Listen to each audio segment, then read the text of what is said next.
Bonjour à tous et bienvenue dans l'émission Bibliothèque sur les ondes. Toutes les 2 semaines, nous vous donnons rendez-vous pour vous présenter 2 ouvrages sélectionnés à la Bibliothèque d'Égletons.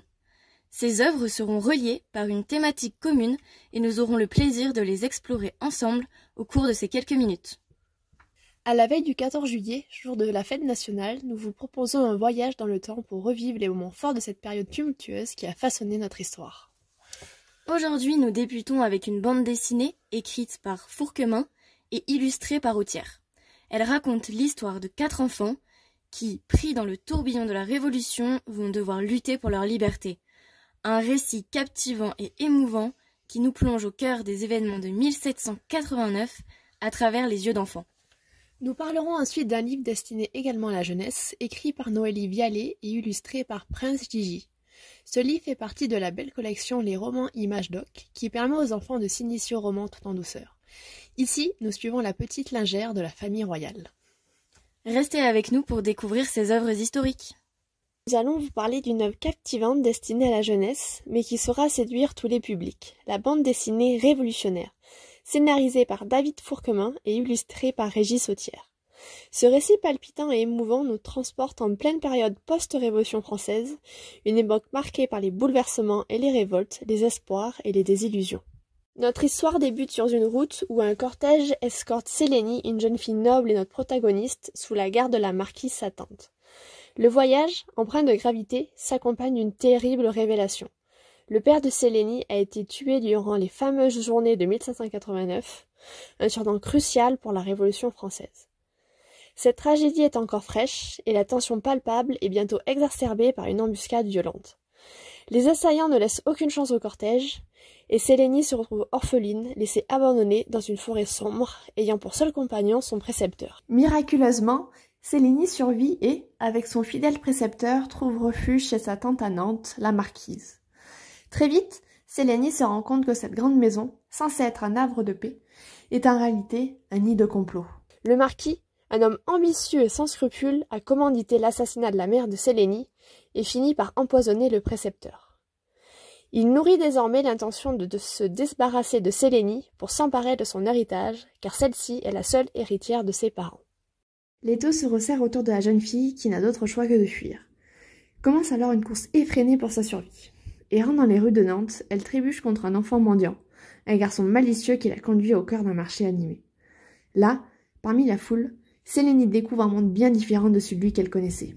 Un monde de pauvreté et de débrouillardise où des enfants du peuple survivent en simulant des handicaps pour attendrir les passants et obtenir quelques pièces.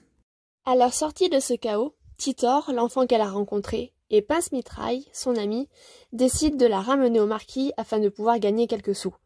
Cependant, Mélina, une jeune fille rusée et chef de cette petite bande d'enfants, intervient. Elle devine rapidement que Sélénie est plus qu'une simple fugitive et décide de la protéger, malgré les risques encourus. Parallèlement, la fille du précepteur, une jeune fille déterminée, mène sa propre enquête sur la disparition de son père. Un homme sous le pouvoir du marquis essaye de lui faire croire qu'il est le coupable de la disparition de Sélénie, mais elle n'y apporte aucun crédit. Les événements politiques de l'époque s'entremêlent à cette intrigue familiale, avec l'avancée des armées coalisées vers Paris, décidées à rétablir le pouvoir royal. L'apogée de ce premier tome est atteint avec un compte-rendu fait au marquis sur la bataille de Valmy en septembre 1792. Cette bataille marque la première victoire décisive de l'armée révolutionnaire française et stoppe l'avancée prussienne sur Paris. C'est un tournant historique majeur qui annonce la naissance de la République française. La bande dessinée se termine sur cette note historique, laissant entrevoir comment ces bouleversements vont transformer la vie de Sélénie, désormais une héritière en quête de justice et de vérité, ou comme le dit la BD, d'égalité, de fraternité, en luttant pour sa liberté. Les auteurs, David Fourquemin et Régis Autière, enrichissent cette bande dessinée de 7 pages documentaires passionnantes qui retracent le contexte historique de l'époque. Ce supplément éducatif est une véritable mine d'informations pour les jeunes lecteurs, leur permettant de mieux comprendre les enjeux et les événements majeurs de la Révolution française, tout en suivant l'aventure des 4 enfants. Révolutionnaire est bien plus qu'une simple bande dessinée. C'est une œuvre riche et complexe qui mêle habilement fiction et réalité historique, offrant une immersion totale dans une époque tumultueuse. À travers les yeux de Sélénie, les lecteurs découvrent les multiples facettes des retombées de la Révolution française. Les espoirs et les désillusions, les luttes pour le pouvoir et les aspirations à la liberté et à l'égalité. Parlons maintenant de notre deuxième œuvre. Comme nous l'avons évoqué précédemment, il s'agit d'un livre jeunesse qui fait partie de la collection des romans images Doc. Ces livres racontent l'histoire d'événements historiques au travers la vie de jeunes enfants, ce qui permet à nos jeunes lecteurs de mieux s'identifier aux personnages. La véritable histoire de Margot, petite lingère pendant la Révolution française, écrit par Noélie Vialet et illustré par Prince Gigi, est un récit captivant qui nous fait revivre une période tumultueuse à travers les yeux d'une jeune lingère, Margot, et de son fidèle compagnon, Brutus le rat. Paris, 1792. La capitale est en ébullition. Le roi Louis XVI et sa famille sont enfermés au palais des Tuileries. Le peuple français se soulève contre la monarchie. Depuis la prise de la Bastille 3 ans plus tôt, les événements s'enchaînent rapidement.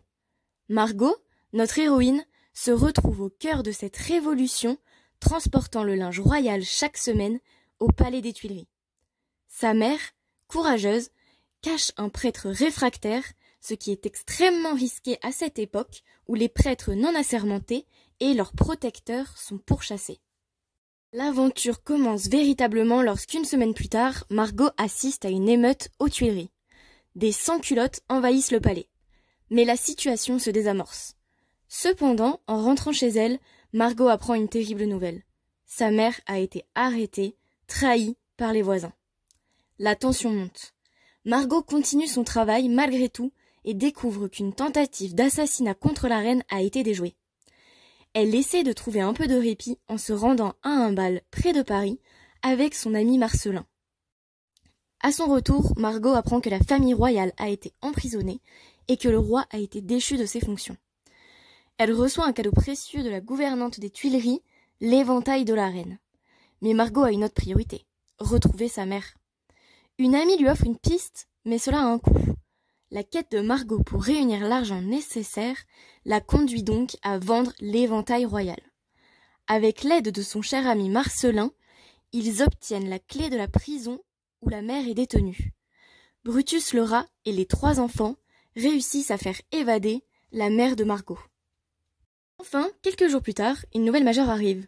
Marcelin annonce à Margot et à sa famille que la Révolution a triomphé.